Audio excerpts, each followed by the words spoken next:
Head অফিসের বড়বাবু। লোকটি বড় শান্ত।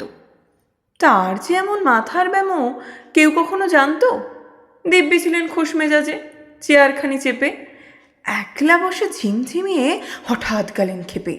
আতকে উঠে হাত পা ছুড়ে চোখটি করে গোল হঠাৎ বলেন, গেলুম গেলুম, আমায় ধরে তোল। তাই শুনে কেউ বদ্যি ডাকে, কেউ বা হাঁকে পুলিশ, কেউ বা বলে কামড়ে দেবে, সাবধানেতে তুলিস। ব্যস্ত সবাই এদিক ওদিক করছে ঘোরাঘুরি। বাবু হাঁকেন, ওরে আমার গোঁফ গিয়েছে চুরি। গোঁফ হারানো? আজব কথা। তাও কি হয় সত্যি? গোঁফ জোড়া তো তেমনি আছে, কমেনি এক রত্তি।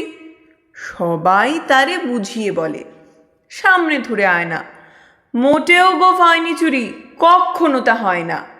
রেগে আগুন তেলে বেগুন, তেড়ে বলেন তিনি, কারো কথার ধারধারি নেই, সব বেটাকেই চিনি। নোংরা ছাঁটা, খ্যাংরা ঝাঁটা, বিচ্ছিরি আর ময়লা, এমন গোঁফ তো রাখতো জানি শ্যামবাবুদের গয়লা। এ গোঁফ যদি আমার বলিস, করবো তোদের জবাই। এই না বলে জরিমানা করলেন তিনি সবাই। ভীষণ রেগে বিষম খেয়ে দিলেন লিখে খাতায়, কাউকে বেশি লাই দিতে নেই, সবাই চড়ে মাথায়। অফিসের এই বাঁদরগুলোর মাথায় খালি গোবর, গোবজোড়া যে কোথায় গেল কেউ রাখে না খবর। ইচ্ছে করে এই বেটাদের গোঁপ ধরে খুব নাচি, মুখ্যগুলোর মুন্ডু ধরে কোদাল দিয়ে চাচি। গোঁফ কি বলে তোমার আমার? গোঁফ কি কারো কেনা?